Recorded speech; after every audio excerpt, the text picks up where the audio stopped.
오늘 하나님의 말씀은요, 갈라디아서 5장 22, 23절 말씀입니다. 우리 7월 같은 본문이죠. 갈라디아 5장 22, 23절 말씀, 우리 두 절 말씀인데요. 우리 22절, 23절 말씀을 우리 한 목소리로 같이 한번 읽어보도록 하겠습니다. 시작. 오직 성령의 열매는 사랑과 희락과 화평과 오래 참음과 자비와 양선과 충성과 온유와 절제니 이 같은 것을 금지할 법이 없느니라. 아멘. 네, 오늘 이 시간은 7월 계속해서 성령의 열매 시리즈로 사랑 이어서 이제 두 번째 희락 두 번째 시간입니다. 희락을 다른 말로 우리 기쁨이라고도 말할 수 있겠는데요. 우리 그 기쁨에 대해서 함께 살펴보도록 하겠습니다.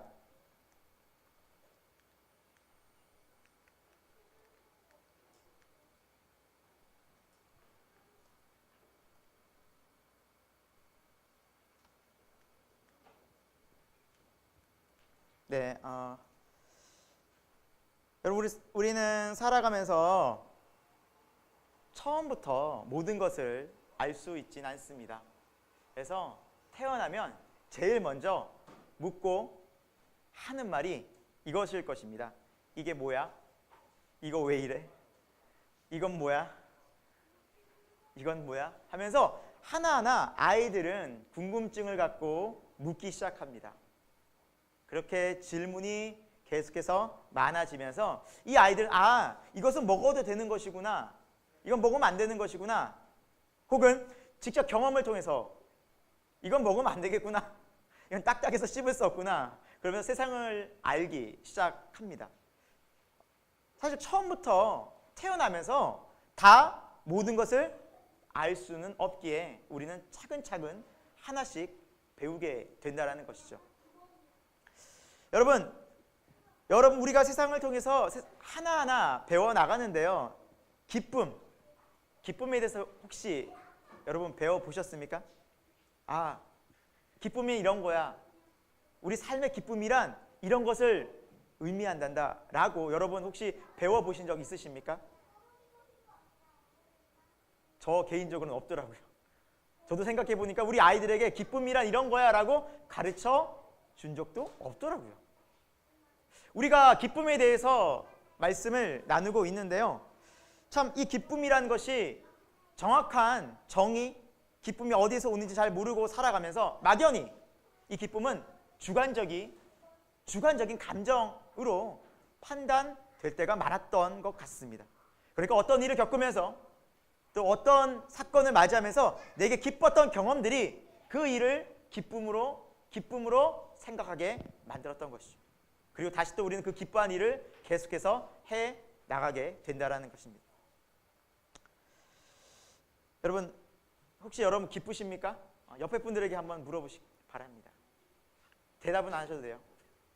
혹시 기쁘세요? 한번 물어보세요. 지금 혹시 기쁘세요? 한번 물어보세요. 묻기조차 두렵습니까? 얼굴을 보니까. 네, 우리 이렇게 이 기쁨과 굉장히 먼 지금 나의 삶을 통해서 기쁨과 한번 스스로에게 질문해 본다면 기쁨? 글쎄 그렇지는 않은 것 같은데 지금 내가 기쁘다고? 기쁜 일이 있나?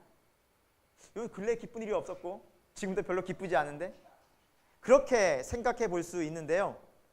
어쩌면 우리가 이 기쁨이라는 것을 지금까지 내가 배워오지 않았기 때문에 막연히 내 감정적으로 무엇인가 내가 기뻐하는 일이 없었기 때문에 우리가 이 기뻐할 이유를 찾지 못하였던 것은 아닌가.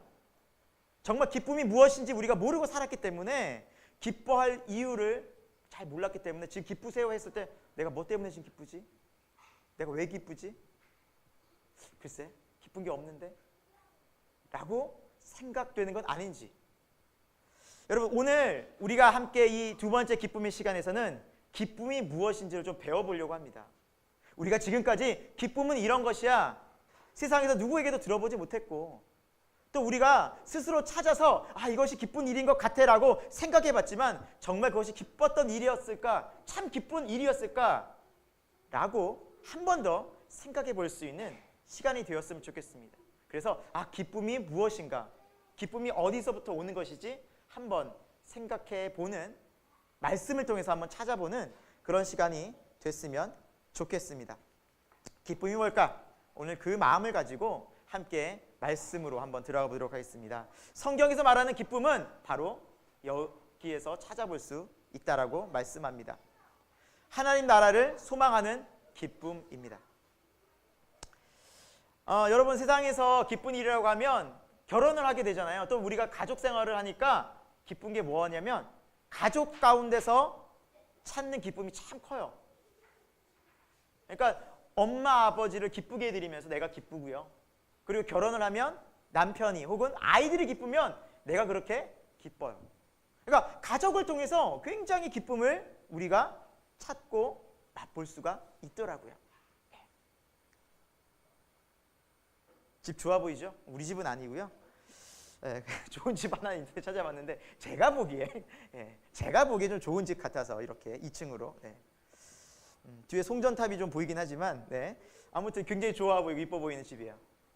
나의 집, 나의 방, 좋은 집에서, 멋진 집에서 내가 꾸미고 예쁘게 살아가면 기쁠까요?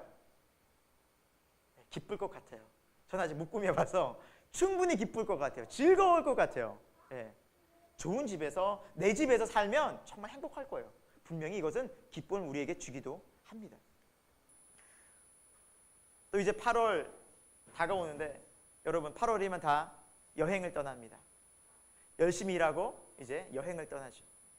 멀리 또 해외로 가면 더욱 좋겠지만 혹 그렇게 안 되더라도 국내라도 여행을 가면서 힐링하는 거예요. 자연 속에서 이렇게 기분 좋게 드라이브도 하고 멋진 환경 속에서 멋진 시원한 바닷바람 속에서 이렇게 기쁨을 누릴 수도 있습니다. 또 뭐니 해도 머니죠. 돈을 많이 벌면 또 기쁘죠. 수입이 확 늘었어요. 승진을 해서 월급이 뛰었어요. 사업을 했는데 이 사업이 너무너무 잘 됐어요. 일을 했는데 너무너무 잘 돼서 돈이 갑자기 은행에 촥촥촥촥촥 쌓이면 너무너무 기쁘기도 하겠죠. 맞습니다. 기뻐요. 하지만 이러한 기쁨들은 한계가 있습니다. 어떤 한계냐면 이것들이 채워지지 못할 때, 나의 만족에, 나의 생각에, 나의 기대에 부응하지 못할 때 어느 순간 이 기쁨은 다 사라지고 맙니다. 그렇게 좋았던 가족도, 그렇게 좋았던 아이들도 내 뜻과 내 마음과 부딪히고 힘들 때, 내가 어떻게 이런 애를 낳아가지고 이렇게 고생을, 저 엄마 마음 왜 이렇게 속삭이는 거야 하면서 그 아이들 트러블이 생깁니다. 그렇게 좋았던 돈도 벌고 보니 너무 좋았는데 밀린 카드값을 다시 생각하면 다시 또 스트레스가 쌓이곤 하죠. 그렇게 좋았던 직장도 어느 순간 사람과 트러블이 생기면 그 기쁨이 어느 순간 사라져버립니다. 이 기쁨들은 제한적입니다. 그리고 잠깐입니다. 우리에게 진짜 궁극적인 기쁨을 계속적으로 줄 수가 없습니다. 우리 여기 학생들도 있지만 학생들은 이제 학교 다니면서 무슨 스트레스를 받아요? 성적 스트레스를 받아요. 성적 스트레스. 초등학교, 중학교, 고등학교 가면서 스트레스를 받아요. 어느 순간 시험을 너무 잘 쳤어요. 기분이 잠깐은 좋아. 그러나 잠시 후에는 스트레스가 돼요. 왜? 다음에 또 시험이 남아있거든. 이 성적 유지하지 못하면 또 어떻게든 떨어지면 어떻게 하나 중압감이 몰려오거든. 그러니까 세상에서 기쁨들은 잠깐이에요. 이 기쁨들은 정말 잠깐이에요. 우리가 성경에서 말하는 기쁨을 살펴보면 이 잠깐의 기쁨이 아니더라고요. 예수님이 어떤 기쁨으로 사셨는지 한번 성경을 찾아보면 이렇습니다. 우리 한번 히브리서 말씀을 읽어볼까요? 시작. 믿음의 주여 또 온전케 하신 이인 예수를 바라보자. 그는 그 앞에 있는 기쁨을 위하여 십자가를 참으사 부끄러움을 개의치 아니하시더니 하나님 보호자 우편에 앉으셨느니라. 아멘. 예수님은 어떤 기쁨을 바라보셨냐면 현실의 기쁨이 아니었어요. 예수님의 삶은 너무나 힘드셨어요. 그래서 예수님의 삶을 성경이 이렇게 비유하고 있어요. 인자는 머리 둘 곳조차도 없다. 그러니까 쉽게 누울 공간조차도 한 곳 없는 거예요. 힘들게 다니셨고 피곤하셨고 너무나 지치셨어요. 그리고 결국엔 십자가를 지는 너무나 비참한 죽음의 자리에 이를 수밖에 없는 인생이었어요. 그런데 예수님의 삶을 이끌어 나가는 그 중심에 뭐가 있었냐? 그 앞에 있는 기쁨이었어요. 무엇입니까? 십자가를 지고 나면 십자가를 통해서 온 인류를 구원하고 온 세상 사람들이 믿음으로 하나님께로 나아가는 영원한 생명을 얻는 저 천국에서 영원히 살아갈 그 기쁨을 예수님은 바라보셨던 거예요. 그 영원한 기쁨을 바라보시면서 주님은 세상의 삶을 넉넉히 어려운 현실을 살아가실 수 있으셨다라는 겁니다. 즉 우리의 기쁨은, 이 세상에서의 기쁨은 한계가 있어요. 잠깐이에요. 우리가 진짜 기쁨은 영원한 데서 얻어야 돼요. 영원히 변치 않는 데서 얻어야 돼요. 믿음은 바로 이 하나님 나라를 이야기한다라는 것입니다. 예수님이 오셔서 이렇게 말씀하십니다. 때가 찼고 하나님의 나라가 가까이 왔으니 회개하고 복음을 믿으라. 하나님 나라가 우리한테 임하였다는 것. 영원한 하나님 나라가 우리한테 임하였다는 것입니다. 그 영원한 하나님 나라를 통해서 우리는 현재를 이겨낼 수 있다는 것입니다. 제 인생에 있어서 가장 힘든 시기가 있었다면 저는 아마도 군대 생활이라고 말할 수 있을 것 같습니다. 군대 쉽지 않았습니다. 정말 쉽지 않았고요. 정말 군대가 어느 정도였냐면 제가 제대를 하고 10년간 군대 꿈을 꿨습니다. 재입대하는 꿈을 꿨습니다. 분명히 제대를 했는데 다시 내가 삽을 들고 있더라고요. 이게 웬일인가? 막 알아봤어요. 저 군대 갔다 왔는데요? 꿈속에서. 저 갔다 왔는데요? 행정적 착오가 있었습니다. 당신은 다시 국방의 의무를 수행해야 됩니다. 그래서 꿈속에서 너무 괴로워했던 기억이 약 10년간 흘렀어요. 네. 정말 쉽지 않더라고요. 근데 군대에 가면 유일하게 버틸 수 있는 유일한 소망이 뭔지 아십니까? 제대 날짜입니다. 그래서 군대에 이런 말이 유명한 명언이 있습니다. 국방부의 시계를 거꾸로 매달아도 시간은 흘러간다. 그러니까 참으면 그날은 온다. 그래서 군대에 가면요 2등병 때 무엇을 하신지 아십니까? 다 제대 날짜를 계산합니다. 거꾸로 653일 제대일 537일. 그러면 딱 내무반에서 앉아서 물어봐요. 야 이병 누구누구? 병장이 이병 누구누구? 너 제대 며칠 남았어? 그런 건 세보지 못하였습니다. 거짓말이거든요. 다 맘속으로 세고 있거든요. 솔직히 얘기해봐. 아닙니다. 저는 모릅니다. 내가 세줄까? 병장이 막 세줍니다. 그래? 난 30일밖에 안 남았는데 하면서 서로 이렇게 놀리고 그 희망을 노래하곤 합니다. 그 힘든 시간, 그 어려운 시간, 그 척박한 시간 정말 버틸 수 있는 유일한 길은 오직 하나입니다. 단 하나입니다. 제대입니다. 군대를 나가는 길만이 유일한 희망입니다. 여러분 정말 군대라고 해서 기쁨이 전혀 없는 것은 아니에요. 제가 지금까지 맛보았던 초코파이 중에 가장 맛있던 초코파이는 군대에서 먹었던 초코파이입니다. 맛을 따라갈 수가 없습니다. 훈련이 끝나고 먹었던 초코파이. 지금까지 제가 먹어봤던 가장 맛있는 아이스크림은 유격 훈련을 받고 저녁 6시에 끝나고 먹었던 땀을 뻘뻘 흘리면서 먹었던 그 아이스크림이 지금도 기억이 납니다. 파인애플 맛. 잊지 못해요. 가장 맛있던 콜라는 군대에서 땀 흘리고 먹었던 콜라예요. 잊지 못. 그 맛을 따라갈 수가 없어요. 이거 갔다 오신 분들은 100% 공감할 것입니다. 그러나 그 기쁨보다 더 큰 기쁨은 제대의 기쁨. 그것을 소망하고 살아가는 겁니다. 성경은 하나님 나라를 소망하라고 말씀합니다. 괜한 이야기가 아닙니다. 왜? 이 세상의 기쁨은 잠깐이거든요. 영원한 기쁨이 아니에요. 그 기쁨이 이내 사라져요. 우리 참 기쁨을 주지 못해요. 성경은 베드로전서 2장 11절에 우리를 향해서 이렇게 말씀하고 있습니다. 거류민과 나그네 같은 너희들이다 라고 말씀합니다. 나그네가 뭐예요? 잠시 길 가던 나그네이온데 가던 길이 있어요. 잠깐 들리는 거예요. 물 한 잔 먹을 수 있겠습니까? 물 먹고 떠나는 거예요. 또 가던 길을 가야 돼요. 나그네라는 거예요. 가던 길이 있고 정말 가야 될 목적지가 있는 거예요. 우리 인생이 성경은 나그네라는 거예요. 어디로 가는 나그네인데 하나님은 천국으로 이끌 영원한 청 Kingdom of God 하나님의 나라. 예수님은 이 하나님의 나라를 예비하시러 먼저 올라가셨어요. 예수님 가시면 어떡합니까? 제자들이 만리했지만 내가 너희들의 처소를 예비하러 간다 말씀하셨어요. 그 처소가 하나님의 영원한 나라라는 것입니다. 여러분, 이 세상이 분명히 불만족스럽고요. 여전히 우리 가운데는 고통의 문제, 슬픔의 문제, 아픔의 문제 여전히 죽을 때까지 해결되지 않을 것입니다. 그럴 거예요. 그런데 하나님 나라가 오면 그것이 완전히 해결이 됩니다. 모든 고통과 눈물과 슬픔을 하나님이 다 해결해 주십니다. 우리가 그 나라를 소망하며 살아갈 때 우리는 이 하루하루를 소망과 꿈을 가지고 이겨낼 수 있다는 것입니다.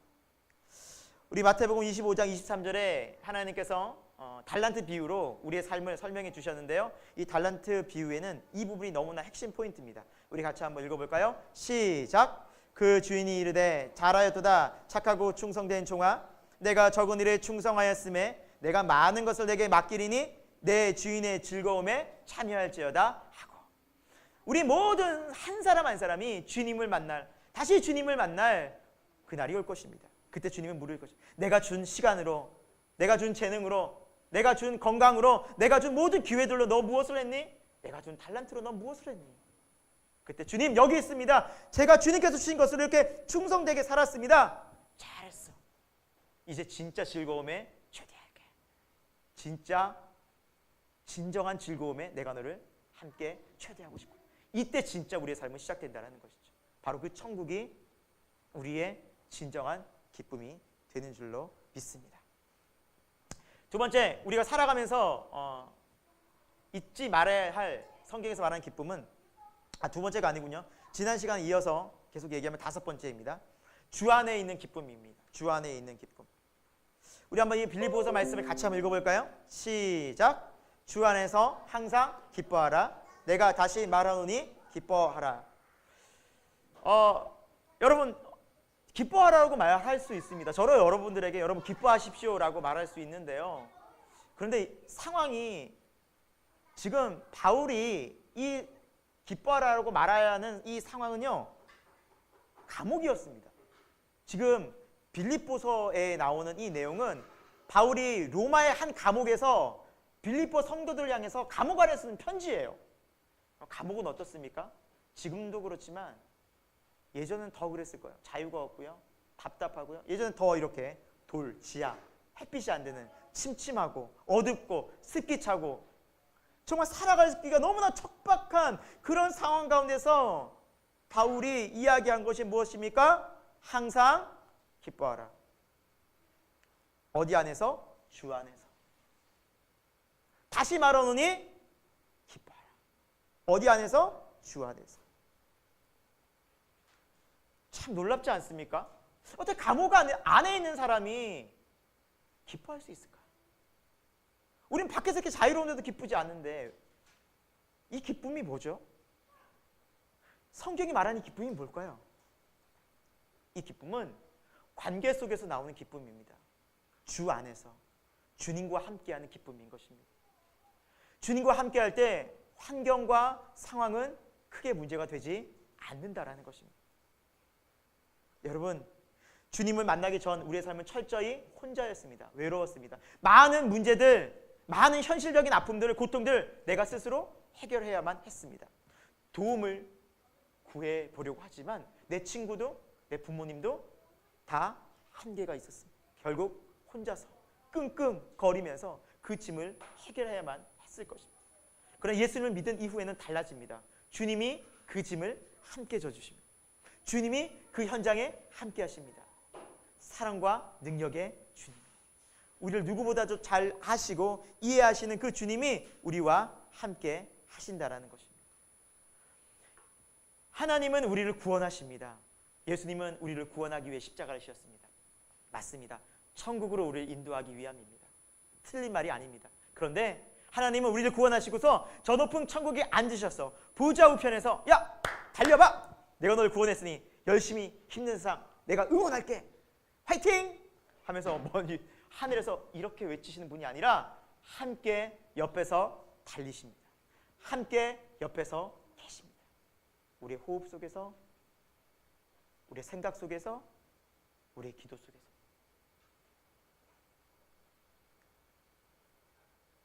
주님은 약속하셨습니다. 이 말씀을 주님은 마지막에 최종적으로 유언과 같이 남기셨습니다. 승천하시면서 너희와 항상 함께하리라. 내가 세상 끝날까지 너희와 항상 함께 하시리. 여러분 믿으시기 바랍니다. 진짜 함께 하십니다. 진정 함께 하십니다. 어느 곳에든 함께 하십니다. 어제 저희 아이들을 데리고 교회에 왔었습니다. 네, 재밌게 놀다가 점심을 먹으려고 짜장면, 중국집 음식을 시켜놓고 기다리고 있었는데 그때 그 타이밍에 저희 둘째 딸이 아빠 배가 아파. 그래? 응가. 데리고 나갔어요. 근데 여기 화장실을 보면 저기 큰 장애인 화장실이 있어요. 거기 이제 같이 들어갈 수 있어서 거기 딱 들어갔어요. 그래서 다 이제 볼일을 보고 나오는데 순간 문이 안 열리는 거예요. 안에 갇혔어요. 핸드폰을 찾았는데 핸드폰이 없었던 거예요. 순간 제가 당황을 했어요. 제가 당황했어요. 우리 아이는 아빠 어떻게 아빠 무서워 그러는 거예요. 그래서 제가 안고 업고 막 달래고 했는데 제가 당황을 하니까 이제 저기가 토요일 날은 거의 사람이 안 지나가거든요. 제 기억에 몇 번 안 될 거예요. 살려주세요를 그렇게 외친 거예요. 여러분 인생 살면서 살려주세요 외쳐보셨습니까? 제가 살려주세요! 거기 누구 없어요! 진짜 살려주세요 막 외쳤어요. 그러니까 저희 애는 울고 아빠가 막 그러니까 살려주세요! 이거 왜 안 열려! 살려주세요! 정말 다행으로 남자 화장실에 한 분이 계셨어요. 네. 나오시다가 무슨 일이냐고 그래서 갇혔다고. 그러니까 문이 안 열려요. 그래서 네 알았습니다 하고 가셨어요. 그리고 가셨는데 안 오시는 거예요. 또다시 그러니까 저희 애가 그래요. 아빠 기도해요 그러는 거예요. 네. 정말 제가 깜짝 놀랐어요. 같이 기도했어요. 하나님 저희가 이곳에 갇혔습니다. 화장실에서 하나님 우리를 구원해 주옵소서. 그런데 아무도 없습니다. 구원해 주옵소서 하고 정말 간절히. 여러분 얼마나 절박했는지 아세요? 절박. 와 별의별 생각이 다 들더라고요. 갇히니까 산소는 사라지고 여기서 우리 산소가 다 사라져서 이거 숨 못 쉬면 어떡해. 별의별 생각이 다 들면서 하나님 살려. 그때 아저씨가 다시 자 문 여러분 저 죄송한데요 320km의 사람들에게 좀 알려주십시오. 그리고 알렸는데 김성열 목사님 오신 거예요. 근데 저는 처음에 몰랐어요. 다른 남자분이 한 명 오셔가지고 문을 막 여는 거예요. 그래서 좀 같이 막 저도 열었죠. 그러면서 얘기를 했어요. 잘 안 열리죠?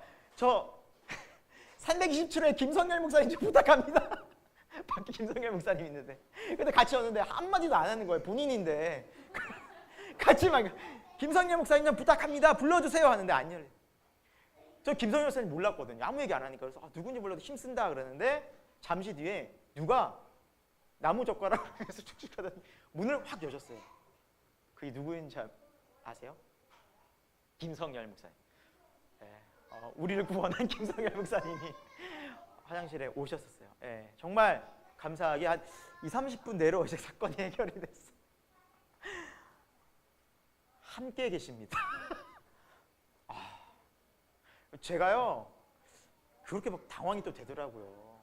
아이랑 같이 있으니 그 환경 속에서 정말 저도 모르게 너무 당황이 돼서 저희 아이가 그러는 거야. 아빠 좀 그만 좀 있고 가만 좀 있어. 자꾸만 눈 들리니까 가만 좀 있어 그러는 거야. 그 정도로 당황했었나 봐요. 그때 기도해서 나왔는데 제가 아이한테 손 붙잡고 그랬어요. 예은아 기도하니까 되지? 너 어떤 어려운 환경 속에서도 기도해야 한단다 하면서 제가 이렇게 얘기해줬던 기억이 있습니다. 정말 하나님은 모든 상황 가운데 함께 하세요. 정말 제가 그러면서 이 찬송가도 생각났어요. 455장인데요. 1절에 이 가사가 있습니다. 주 안에 있는 나에게 딴 근심이 있으랴 십자가 앞에 나가 죄짐을 풀었네. 주님을 찬송하면서 할렐루야 할렐루야 내 앞길 멀고 험해도 나 주님만 따라가리. 주 안에 있는 나에게 딴 근심이 있으랴. 여러분, 갑작스러운 환경이, 어려움이 우리에게 충분히 닥칠 수 있습니다. 그때 주님을 기억하십시오. 주님을 기억하십시오. 주 안에서 기뻐할 수 있습니다. 주님은 우리를 기쁨으로 인도하십니다. 이것이 하나님이 주시는 기쁨입니다. 어떤 기쁨도 이 기쁨을 빼앗을 수 없음을 여러분 우리는 기억해야 할 것입니다. 여섯 번째 기쁨입니다. 오늘 전체 지난주 이어서 하기 때문에 여섯 번째 기쁨인데요. 기도응답의 기쁨입니다. 성경에 보면 이런 약속의 말씀이 있습니다. 우리 요한복음 16장 24절인데요. 같이 한번 읽어볼까요? 시작. 지금까지는 너희가 내 이름으로 아무것도 구하지 아니하였으나 구하라 그리하면 받으리니 너희 기쁨이 충만하리라. 아멘. 하나님이 우리에게 기쁨을 주시겠다는 거예요. 뭘 통해서? 기도를 통해서. 여러분, 이 세상에 기도라는 것을 드리지 않는 사람이 있을까요? 저는 거의 없다고 생각합니다. 기도 다 드립니다. 자기가 알지 못하는 신께라도 다 드립니다. 뭐 천지신명이요, 뭐 하늘이요, 뭐 어떤 분은 이런 분이 있더라고요. 뭐 부처님, 공자님, 예수님 하면서 하나만 걸려라 뭐 이런 식으로 막 하고 부르고 기도해요. 그러면서 기도하는 마음은 있어요. 왜? 답답하거든요, 현실이. 그리고 마음에 소원이 다 있어요. 소망함이. 이렇게 됐으면 좋겠는데 왜 이렇게 안 되지? 그런 건 다 마음에 품고 살아요. 그런데 대부분의 사람들이 기도를 드리는데 이 기도가 잘 응답되어졌다, 응답되어지지 않았다의 기준은 무엇일까요? 그거는 자신의 소원이 이루어졌느냐, 이루어지지 않았느냐라고 생각됩니다. 그러니까 자기가 소원이 이루어지면 이 기도는 잘 응답된 거예요. 그런데 자신의 소원이 이루어지지 않았어. 이루어지지 않았거나 뭐 따르게 됐어. 다른 게 이루어졌어요. 그러면 잘 응답되지 않았다고 생각합니다. 기도의 응답의 기준이 다분히 자기 중심적이고 자기 생각이에요. 여러분, 성경에 말하는 기도도 그럴까요? 하나님이 말씀하시는 기도도 그럴까요? 여기서 말하는 구하라 그리하면 받을 것인데 너희 기쁨이 충만하리라, 이 말씀도 우리가 구한 대로 다 너희 원대로 이루어주겠다는 약속의 말씀일까요? 제가 한 예를 좀 들어보려고 합니다. 성경에 보면 바울 사도가 자신의 큰 육체의 아픔을 가지고 기도한 부분이 나옵니다.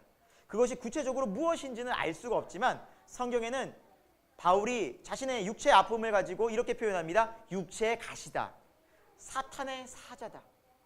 여러분, 옷 입으실 때 혹시 가시나 몸에 걸리적거리는 거고 딱 입으시면 느낌이 어때요? 종일 불편하고 빨리 이거 빼고 싶죠?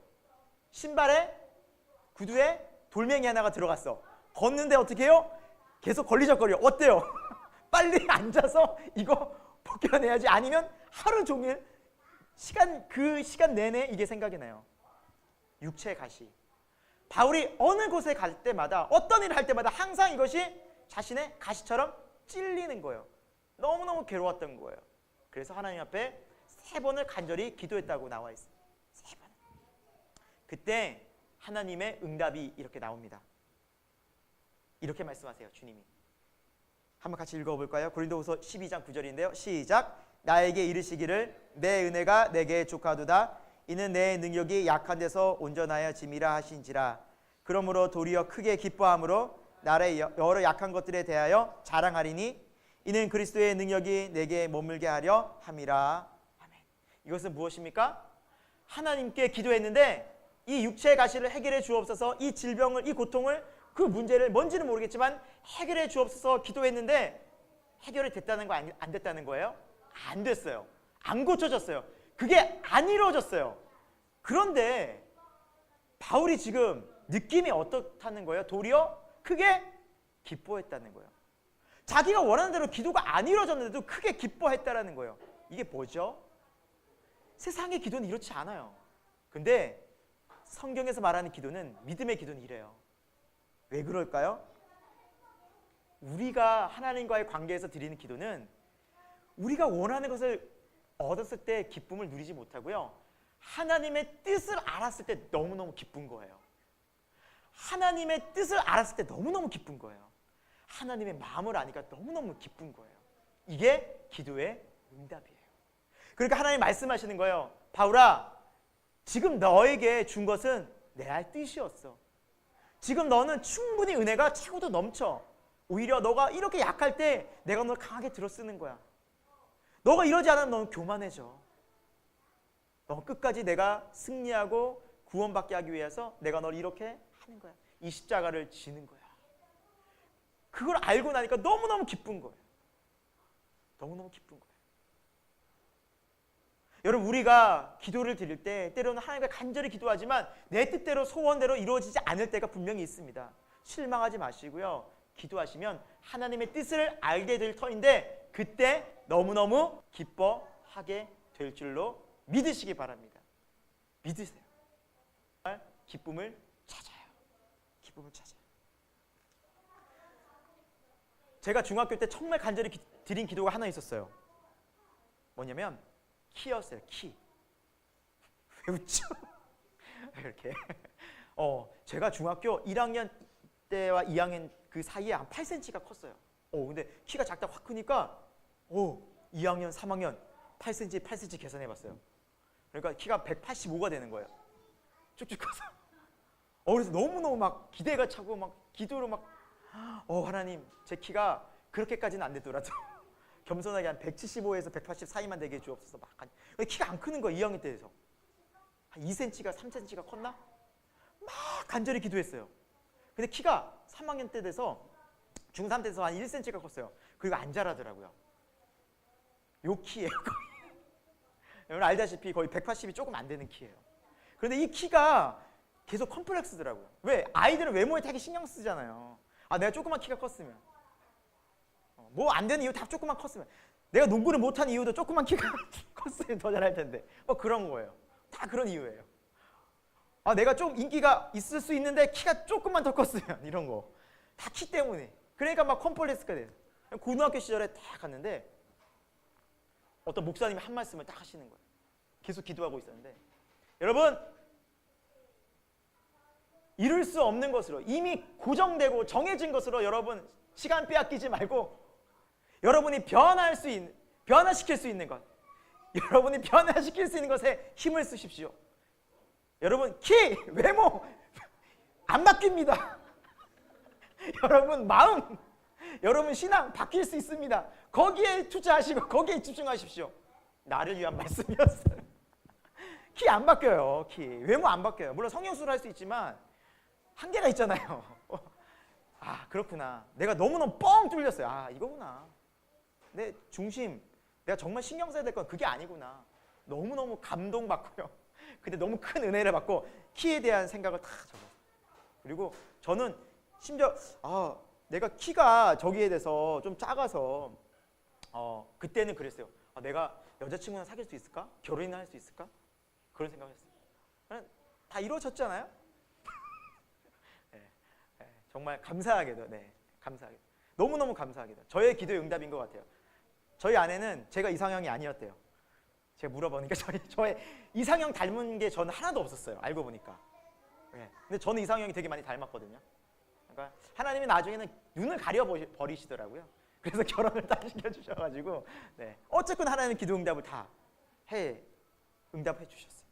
우리가 답답하고 불안한 현실 속에서 그때 하나님께 기도하면 하나님이 기도 응답을 해주세요.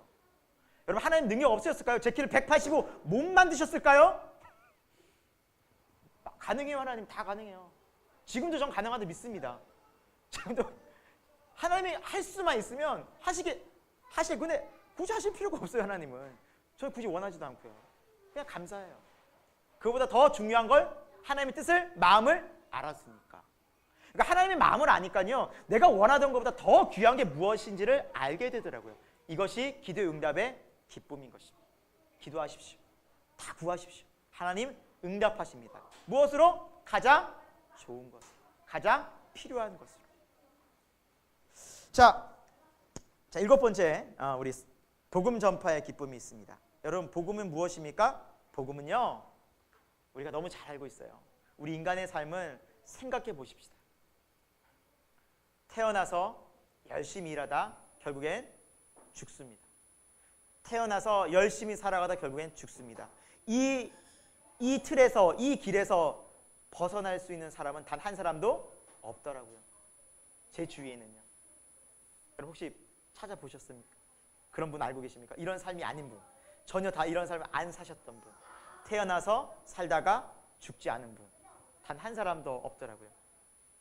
예수님 빼고.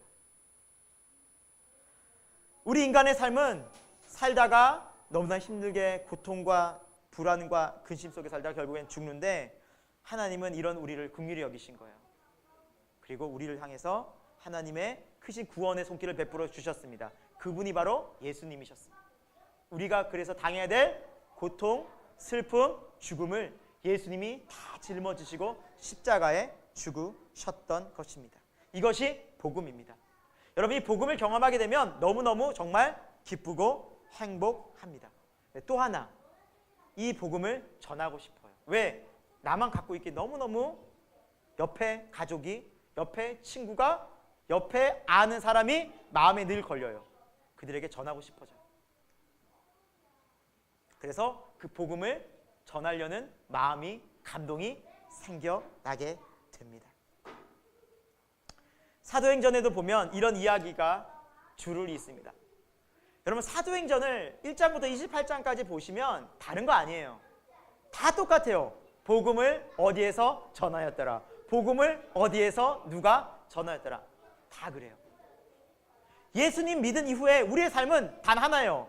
복음의 감격을 가지고 복음을 전하고, 복음의 감동을 받고 사람들에게 예수님을 소개하고, 이것이 우리의 인생의 전부더라고요.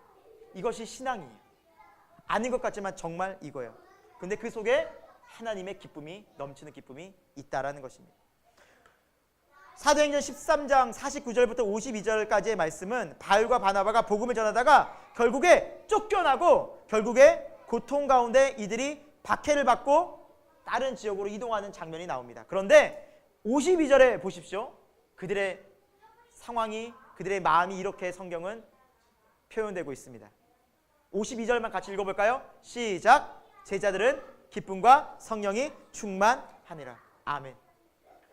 쫓겨나고 박해받고 매맞고 욕 들어먹고 하는데 기쁨이 있대요. 정말 아이러니해요. 성경은, 신앙생활은 정말 흉내낼 수가 없어요. 여기 어떻게 기쁨이 있을 수 있을까요? 기뻐요. 정말 기뻐요. 제가 연애를 할 때 이제 결혼을 하고 이제 신혼을 이제 지낼 때 대학교 캠퍼스에 나와서 복음을 전하던 일이 있었는데, 이 복음을 전하면서 참 힘들어요. 많은 사람들을 만났는데 잘 안 들어요. 그러다 어떤 형제를 만나서 복음을 전했는데 신기하게 그 자리에서 예수님을 믿겠다고 영접했어요. 처음 만났는데 예수님을 소개하니까 자기가 믿고 싶대요. 그러니까 준비된 영혼이었어요. 같이 손잡고 영접 기도를 했어요. 그날 버스를 타고 집에 오는데 막 주차가 안 되는 거예요. 너무 기뻐서. 그리고 제 마음속에 무슨 기쁨이, 어느 정도의 기쁨이 있었냐면, 지금 죽어 당장 천국에 가고 싶다. 이 기쁨을 안고 빨리 죽어 천국 가고 싶다. 너무너무 기쁨, 막 그 성령의 기쁨을 느끼니까 이 세상에서 이 기쁨을, 비교할 수 없는 기쁨을 누리니까 그냥 빨리 천국 가고 싶어요. 그래서 제가 문을 열고 아내에게 기쁜 마음으로 들으면서 이런 말을 했어요. 여보, 나 정말 너무너무 기뻐. 정말 빨리 죽고 천국 가고 싶네. 신혼 때 저희 아내가 얼굴이 굳어지더라고요. 그리고 한마디 하더라고요. 다시는 그런 말씀 하지 마세요. 다시는 그런 말 하지 말라고. 저희 아내는 기억할지 안 할지 모르겠지만 저는 그때를 생생히 기억하고 있어요. 너무너무 기뻤어요. 성령은 복음을 전할 때 우리에게 이렇게 큰 기쁨을 허락해 주세요. 성령의 기쁨, 복음 전파의 기쁨이 있습니다. 말 못할 기쁨이 있어요. 말 못할 기쁨. 우리가 복음을 전하면서 이 기쁨도 누려볼 수 있기를 간절히 소망합니다. 마지막 8번째입니다. 믿음의 가족들과 함께하는 기쁨입니다. 우리는 서로를 형제, 자매라고 말합니다. 교회 나오면 형제님, 자매님, 처음에 교회 나오면 참 부담스럽고, 이 사람이 나를 언제 봤다고 형제님 그러나 자매님 그러나. 그런데 성경은요, 우리를 이렇게 표현하고 있습니다. 우리가 하나님을 믿으면 예수 그리스도 안에서 그 십자가의 공로 아래서 하나님을 한 아버지로 부르게 되고 섬기게 됩니다. 예수님의 그 십자가의 은혜, 그 보혈로 말미암아 우리는 한 형제 자매로 영원한 천국 가족이 되었습니다. 이 가족은 문화, 지역, 민족, 성별, 나이 모든 것을 초월합니다. 그래서 우린 다 형제요 자매입니다. 그 간단한 원리로 여러분 성찬식을 할 때 나이가 좀 많이 지긋한 분이라고 2개 드리고 좀 잘 드시게 생긴 좀 등치 좋으신 분이라고 몇 개 더 드리고 성찬식 때 그럽니까? 아닙니다. 딱 하나씩 드립니다. 동일하게 공평하게 주 안에 다 형제 자매입니다. 밖에서는 선생님, 대표님, 이사님, 교수님, 의사 선생님이라 부릴지 몰라도 교회에 오면 형제님, 자매님입니다. 동일하게 대합니다. 예수 그리스도 안에서 우리는 다 형제 자매가 된 것입니다. 그런데 우리는 이렇게 형제 자매가 되어서 어디를 향해 가고 있는가? 같이 함께 천국을 소망하며 가고 있습니다. 예수 그리스도 안에 한 형제 자매가 되어서 우리는 믿음을 가지고 이 험한 세상을 살아갑니다. 쉽지 않죠? 세상에서 한 주간 참 많이 고단하고 지친 몸을 이끌고 믿음의 형제들을 만납니다. 그럼 와서 같이 격려합니다. 아, 그렇게 어려웠냐고, 힘들었냐고, 때로는 눈물도 흘립니다. 때로는 격려도 하고, 때로는 기쁜 일이 있으면 함께 기뻐도 하고, 그렇게 피 한 방울 섞이지 않았지만 우리는 한 형제, 한 자매가 되어서 하나님 나라를 향해서 함께 갑니다. 빌립보서에 보면 바울이 이렇게 빌립보 교인들을 향해 말합니다. 같이 한번 읽어볼까요? 시작. 그러므로 나의 사랑하고 사모하는 형제들, 나의 기쁨이요 면류관은 사랑하는 자들아, 이와 같이 주 안에 서라. 빌립보 교인들, 믿음의 형제들을 향해서 바울은 이렇게 말합니다. 나의 기쁨이다. 너희들은 나의 기쁨이야. 너희를 볼 때 내가 너무 기뻐, 행복해. 나의 자랑이야, 나의 영광이야. 여러분, 우리 새생명교회가 이런 교회가 됐으면 좋겠습니다. 우리 교회가 이런 공동체가 됐으면 좋겠습니다. 처음에 우리 교회를 소개하는 소개지를 만들 때 새생명교회란 어떤 교회가 되기를 소망하고 자기는 어떤 교회로 생각하십니까? 라고 우리 쓴 적이 있었어요. 새생명교회란 뭐 제자 훈련하는 교회입니다. 그때 저는 지금도 계속 잊지 못하는 그 말이, 단어가 있어요. 우리 교회 한 형제가 쓴 말인데, 새생명교회는 가족 같은 곳이었으면 좋겠고 가족 같은 곳입니다. 가족 같다. 가족. 너무너무 마음에 와 닿아요. 정말 가족이 됐으면 좋겠어요. 우리가 한 가족이 됐으면 좋겠어요. 여러분, 가족은요 누구보다 편합니다. 가족은 누구보다. 밖에 나올 때 우리 여성들은 화장하고 꾸미지만 집에서도 화장하고 꾸미고 가족들을 대하십니까? 화장하고 지내십니까? 아니잖아요. 쌩얼. 네. 민낯으로 있어도 편해요. 가족은 편하게 옷 입고 있죠. 뭐 여러분 집에 와서 뭐 정장 입고 있습니까? 차려 입습니까? 격식 차립니까? 편해요. 너무 편하게. 저도 집에 가면 너무 편하게 있어서 그래요. 네, 그래서 가끔씩 이러고 혹 갑자기 누가 오면 어떡하나 그런 불안한 마음이 있지만 너무 편해요. 그러니까 편한 곳이 가족이에요. 가족은 너무 편해요. 힘들 때 누가 제일 위로해 줍니까? 가족이에요. 기쁠 때 누가 함께 가장 기뻐해 줍니까? 가족이에요. 힘든 세상 혼자라면 너무너무 어렵겠지만 옆에 믿을 가족이 있고 의지할 가족이 있고 마음을 나눌 가족이 있으면 살아갈 수 있습니다. 여러분, 우리는 교회 공동체는 가족입니다. 진짜 형제고 자매입니다. 이것은 괜한 소리가 아닙니다. 누구보다 그 사람을 생각하고 그 사람을 기뻐하고 그 사람을 위로해 줄 수 있는 가족입니다. 우리가 그래서 주일날 이렇게 만나는 거예요. 만나는 거예요. 여러분, 일주일에 한 번 보니까 되게 좀 아쉽지 않나요? 또 보고 싶은데 주중에도? 그렇다고 진짜 부를 건 아니에요. 여러분, 너무 생각하지 마시고 염려하지 마시고. 그래서 진짜 부를 건 아닌데 또 만날 수 있는 곳이 한 곳 있어요. 우리가 어디일까요? 홈페이지입니다. 네, 홈페이지 광고하는 건 아닌데 우리가 SNS에 또 카톡에 홈페이지에서 또 우리 만나서 교제했으면 좋겠어요. 어떻게 지내는지 같이 큐티 나누고 또 서로 소식을 전하고 그렇게 함께 기도하고 이 험한 세상 우리 믿음으로 달려갔으면 좋겠습니다. 여러분, 끝으로 저는 이 설교를 준비하면서 기쁨이라는 단어를 생각하면서 이 말이 참 와닿았습니다. 칼바르트라는 신학자가 이렇게 기쁨을 설명했습니다. 이 기쁨은, 성경에 말하는 기쁨은 도전적이며 그럼에도 불구하고의 기쁨입니다. 도전적이며 그럼에도 불구하고의 기쁨입니다. 여러분, 처음에 제가 여러분들과 이런 질문을 하고 시작했습니다. 여러분, 기쁘십니까? 옆에 사람들에게 그 말 묻기도 좀 민망했죠. 말 꺼내기도 좀 쉽지 않았죠. 왜? 전혀 기쁨이랑 지금 내 마음은 정말 상관없는데. 기쁨은 어떤 일이 좋아서 행복한 일이 벌어졌을 때 물론 기쁠 수도 있지만, 성경에서 말하는 기쁨은 자세히 보면 도전적인 기쁨이더라고요. 이 기쁨을 찾으려고 애를 쓰고 노력해야 되더라고요. 믿음 안에서 그럼에도 불구하고 하나님께 나아갔을 때, 그럼에도 불구하고 기도의 자리로 나아갔을 때, 그럼에도 불구하고 하나님을 의지했을 때 하나님은 기쁨을 주시더라고요. 전 이 말을 이제 믿습니다.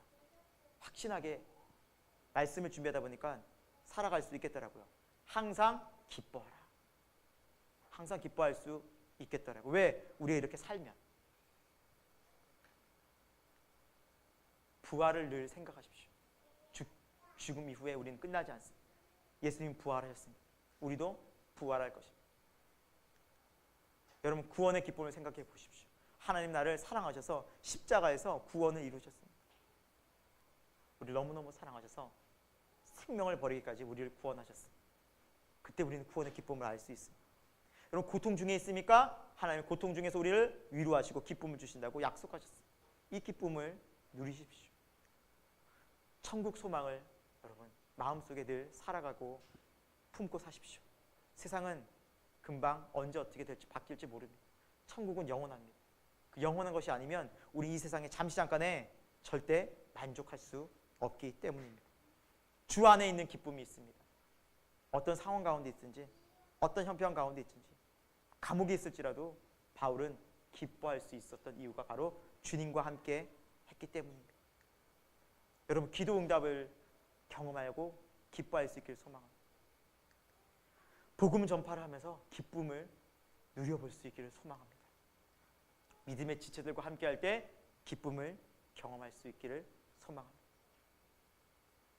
돈, 외모, 친구, 취미, 세상에 어떤 것이 아닌 하나님이 주시는, 성경이 말씀하는 영원한 기쁨 속에서 우리가 이 기쁨 카라를 다시 한번 회복할 수 있기를 소망합니다. 여러분, 우리는 기뻐할 수 있습니다. 함께 우리 찬양하고 기도하도록 하겠습니다.